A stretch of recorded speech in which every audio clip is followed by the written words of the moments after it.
الرحمن الرحیم. زه محمد حنیف اډوکیټ. تاسو ګورئ دا ټیم کې زه موجود یم په بونیر ډاګای خدوخیل د پېښور نه تقریبا 170 کیلومتر او دا شان د ډګر نه 70 کیلومتر فاصله باندې دا کله د علاقه دا یو تاریخي مقام دی او دې ته وایي رانی کوټ تاریخي کنډرات. دا زه تاسو ته ښیم. نن ډېرو ملګرو خواهش وه بله ورځ ما د دې علاقې د تاریخ حوالې سره چې کوم ویډیو کړې وه نو د ډېرو ملګرو دا خواهش و چې تاسو دا تاریخ موږ ته لږ نور واضحه کړئ. نن زه انشاءالله تاسو سره په دې سلسله کې موجود یم. دا ګورئ تاسو دا هغه کنډرات دي پخواني چې تقریبا د دې تاریخ څه 4000 سال قبل دی او دا د ګندهارا تهذیب د هغې یو حصه را ګندهارا تهذیب تاسو پیژنئ چې دا ډېر پخوانی تهذیب تیر شوی دی.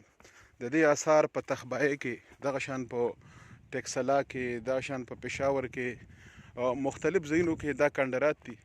دا تاسو ګورئ دا بالکل ټولو نه اوچت غر د دې علاقې رانی کوټ غر ورته وایي. دا په ټاپ باندې دا کنډرات جوړ دي.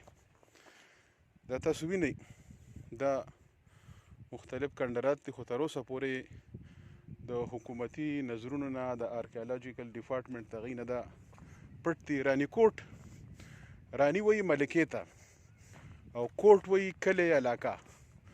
نو دا تاریخ وایي چې دا دغه ملکې خپله علاقه وه دلته به اوسېده. هسې خو تاریخ کتله پکار دي هر چا لا چې د خپل تاریخ نه باخبره وي. دا تاسو ګورئ دا کنډراتو یو دلچسپه خبره دا ده چې دا ګندهارا تهذیب چې څومره هم آثار دي دا به په هغه ځای کې وو چېرته نه به چې علاقه ټوله ښکارېده. دا تاسو ګورئ رانی کوټ نه دې غاړې ته تاسو وګورئ دا ما چې کیمره نیسلې ده رسوابۍ حلاقې ښکاري ټولې دا غر تاسو ښکاري چارچاپېره اخري. دا اوس لاندې ډاګی کلی جوړلی داسې دا ګورئ تاسو توتالی جنګدره دا علاقې ټولې ښکاري د دې نه. دا ګورئ دا بارمان غره دی.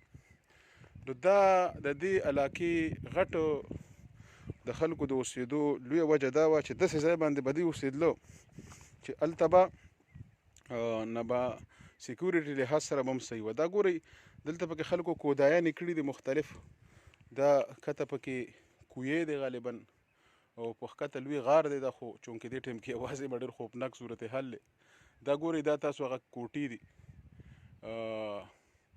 مختلفې چې جوړې دي دلته کې. مخکې زه ځم تاسو ته زه نور هم کنډرات ښیم ډېر لوی وسیع رقبه باندې دا دلته موجود دي.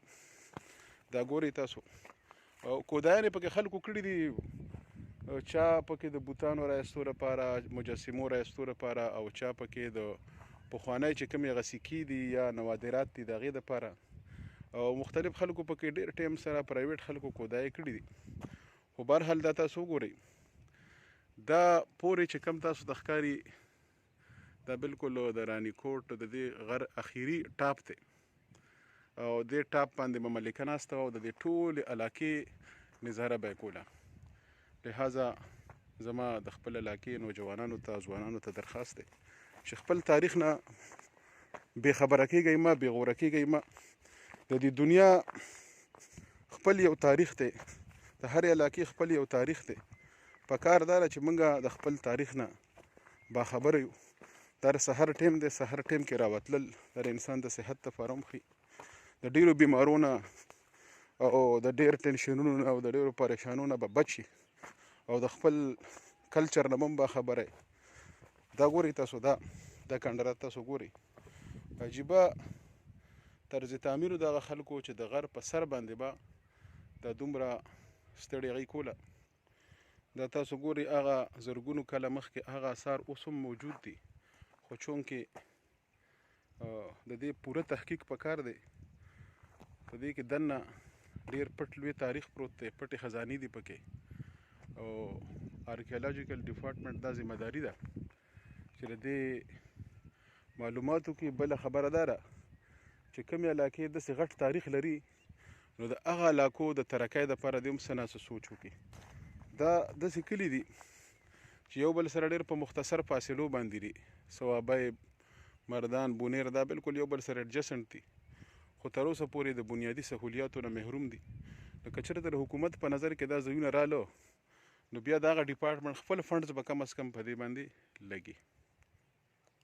دا ګورئ تاسو دا هغه پخواني آبادي کنډرات دي، د هغې دلته کې کویان دي، دلته خلکو کودایۍ کړي دي په دې چکر کې چې دلته به سونه راوځي، دلته به بوتان راوځي، مجسمې نوادرات به راوځي او راتو رات امیر بن جائیں گے.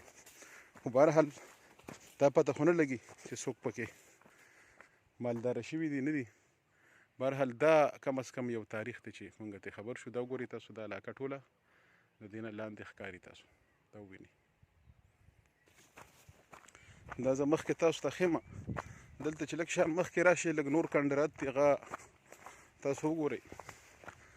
دا زمیندار خلک مشران چې کوم دي هغه خو دا تاریخ پیژني، خو ځوانان د دې نه خبر نه دي. لہذا دا د دې خپلې علاقې د ځوانانو دپاره، د دې نوي کول لپاره دا زما یو پیغام دی. ډېر ځوانان راځي هم دلته کې چکر وله ګرځي. دا ګورئ تاسو دا نور هغه اثار دي دلته کې، دغه کنډراتو روان کړي دي خلکو، هغه ګټې یو بل د پاسه کړي دي. دا ګورئ دا د لاندې هغه ټول آبادۍ موجود دی. دا ګورئ دا کوټې روانې شوي دي او خلکو چې کوم خلک دې کې دلچسپي لري دا ټاپ تاسو ګورئ دا ټوله رانی کوټ علاقه ده. دا مخامخ پنجتار ښکاري، دا پورې د اقبال خان ریسټ هاوس دی. دا علاقه غورغشتوره ډیزاین ښکاري، توتالی ښکاري، ډاګی ښکاري، جنګدره ښکاري. تقریبا ټول تحصیل خدوخیل او د تحصیل خدوخیل څومره مضافات شي، بلکې د دې غر ټاپ ته چې وخیږي بیا د توربیلې سیند دا هم تاسو ته ښکاري.